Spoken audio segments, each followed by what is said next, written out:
Okay, today at XvsAI we have a crazy topic.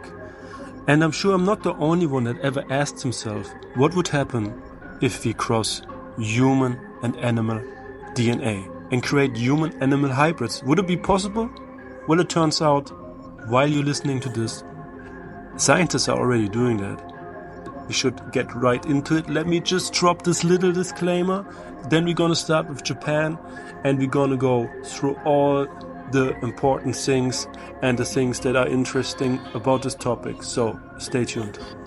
This podcast features a conversation with an AI, ChatGPT. The opinions expressed are for discussion and entertainment purposes only and do not constitute professional advice in any area.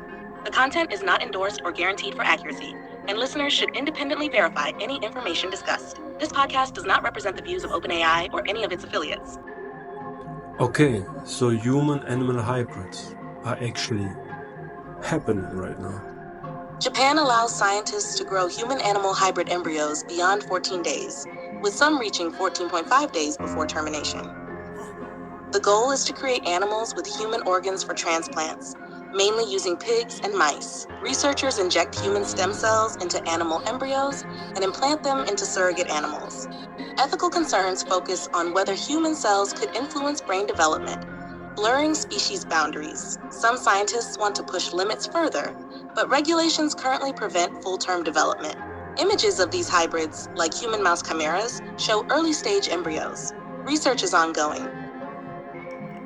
Well, it is still hypothetical, so it doesn't exist yet, right? Yeah, you're right. No fully developed human-animal hybrid exists. Only embryos that are tested and then destroyed before birth. The idea of a hybrid gaining human-like intelligence is purely hypothetical. So far, scientists have successfully integrated human cells into animal embryos, but we don't know what would happen if one were allowed to develop fully. The concern is that if enough human neurons grow inside an animal's brain, it could lead to more advanced cognition. But since no hybrid has been born, it's all speculation at this point. If they would allow one to be born, would it actually be stable and stay alive? It's hard to say because no human-animal hybrid has been brought to term yet. Stability would depend on how well human cells integrate with the animal's biology. There's a risk of organ failure, immune system rejection, or developmental abnormalities. Hybrids might not survive long, especially if human cells interfere with critical animal functions. Even if it lived, its health and lifespan would likely be unpredictable without more research. Could an animal-human hybrid become intelligent enough to understand language? It's unlikely with current experiments, but not impossible long-term. If enough human brain cells integrated into an animal embryo, especially in species with already high intelligence like primates, the brain could develop more human-like traits. The biggest concern is if human neurons start forming complex connections in animals like pigs or monkeys. Some studies have shown human cells surviving in animal brains, but nothing suggests self-awareness or language understanding yet. Regulations aim to prevent that, but if the experiments continue to push limits, the possibility of a hybrid with advanced cognition isn't completely off the table. The way we know the world and the governments, I'm sure they actually went through those experiments in secret labs. It wouldn't be surprising. Governments and private labs have a long history of classified experiments, especially in biotech and genetics. If human-animal hybrids were developed beyond the embryo stage, it's unlikely the public would know right away. Advances in genetic engineering, like CRISPR, make it possible to push these boundaries in secret. Some countries might have looser regulations or be willing to bypass ethics for the sake of military, medical, or scientific breakthroughs. If full hybrids exist, they're not being publicly disclosed, but history tells us that what's made public is often years behind what's happening in secret labs. So Japan is saying they purely want to do human-animal hybrids to be able to regrow organs? That's the official reason, growing human organs inside animals for transplants. But once the technology exists, where does it stop? If they can grow a human heart in a pig, could they eventually create a full hybrid for research? Could they test intelligence, consciousness, or even military applications? The line between medical advancement and genetic experimentation gets blurry fast. Even if regulations exist now, history shows that science often pushes past ethical limits once the tech is there. What makes you say that? History repeats itself. Science has a pattern of starting with ethical intentions, but pushing boundaries once technology advances. Look at nuclear energy. It began as a power source but led to weapons. CRISPR started as a gene editing tool. Now there are debates on designer babies. Governments and private labs always explore beyond what's publicly admitted. If human organs can be grown inside animals, someone will eventually test what happens when more human DNA is integrated. Whether for medical, military, or experimental purposes, the potential will be too tempting to ignore. So also to grow, let's say, a human heart in a pig, you would actually have to let that pig be born, then let it be grown, then kill it to get the heart, right? Yes, exactly. The pig would have to be born and raised until the human-grown organ is fully developed and ready for transplant. Then it would be killed to extract the organ. This raises huge ethical questions, not just about genetic modification, but also about the morality of creating animals purely as living organ farms. Some argue it's no different from raising livestock for food, while others see it as crossing a serious ethical line by mixing human DNA into the process. Well, yes, if the pig is partly human, then you would kill a partly human being. That's the ethical dilemma. If a pig has human DNA, even just in its organs, is it still just an animal? If we start growing human hearts, lungs, or even brains inside animals, at what point does it stop being just a pig and become something else? If we accept that it's partly human, then harvesting its organs isn't just farming. It's something much darker. This is why some argue that once we start blurring the species line, we create ethical problems we might not be ready to face. Would it be able, or is there even incidents that are recorded where humans were crossed with animals, like in nature?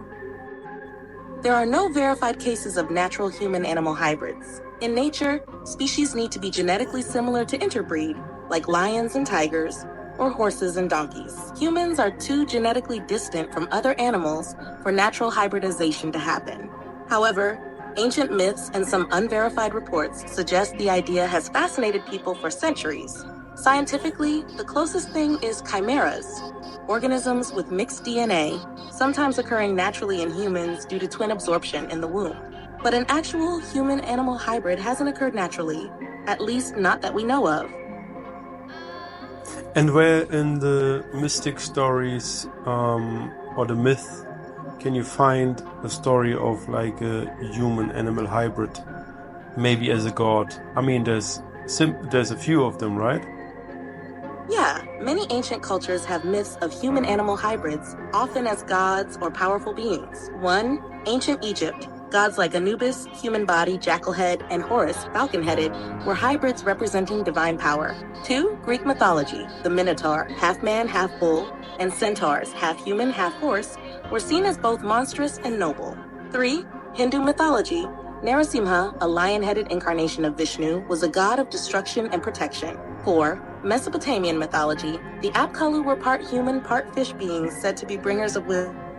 5. Mesoamerican myths. Quetzalcoatl, the feathered serpent god, sometimes took humanoid forms blending animal and human traits. These stories might hint at deep-rooted human fascination with mixing species, or maybe even lost knowledge of ancient genetic experimentation. Yeah, so we were always fascinated of the idea of humans that would be crossed with animals. Exactly. The idea of human-animal hybrids is ancient, appearing across different cultures and time periods. It's almost like humanity has always been drawn to the concept, whether as gods, monsters, or something in between. Maybe it symbolizes power, transformation, or even an unconscious curiosity about what's possible. Some even speculate that these myths could have been inspired by real genetic anomalies or lost knowledge. Either way, the fascination has never disappeared. Now we're just trying to do it through science instead of legend. Okay, so while I was doing this podcast, I actually had to go and do some more research. So I found out it's actually multiple countries that are allowing the research on human-animal hybrids. That's correct. Several countries, including the US, China, and parts of Europe, have permitted this research.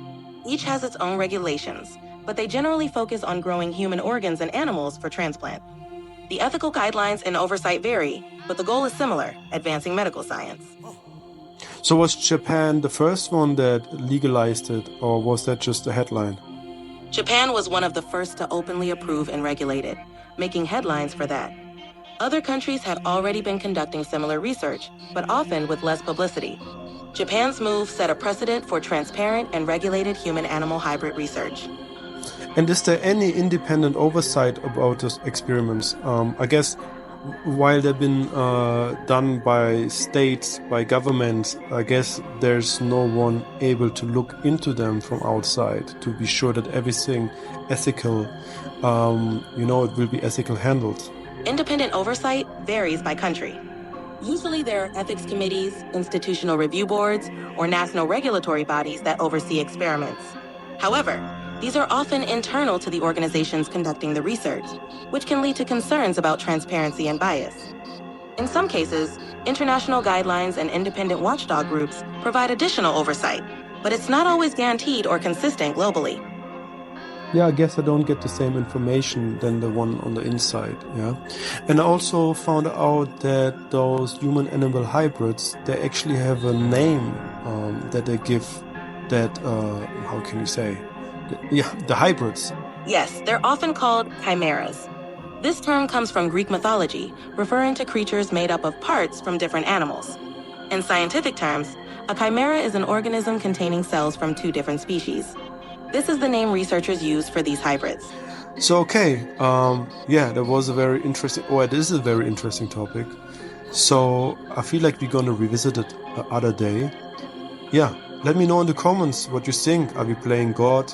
Or is it something that, it's important for humans to explore? I'm sure there's a lot of different views on that, but I would be interested to anyone that found this podcast to let me know what they're thinking. It's definitely a topic with many perspectives. Thanks for listening, everyone. Looking forward to your thoughts in the comments.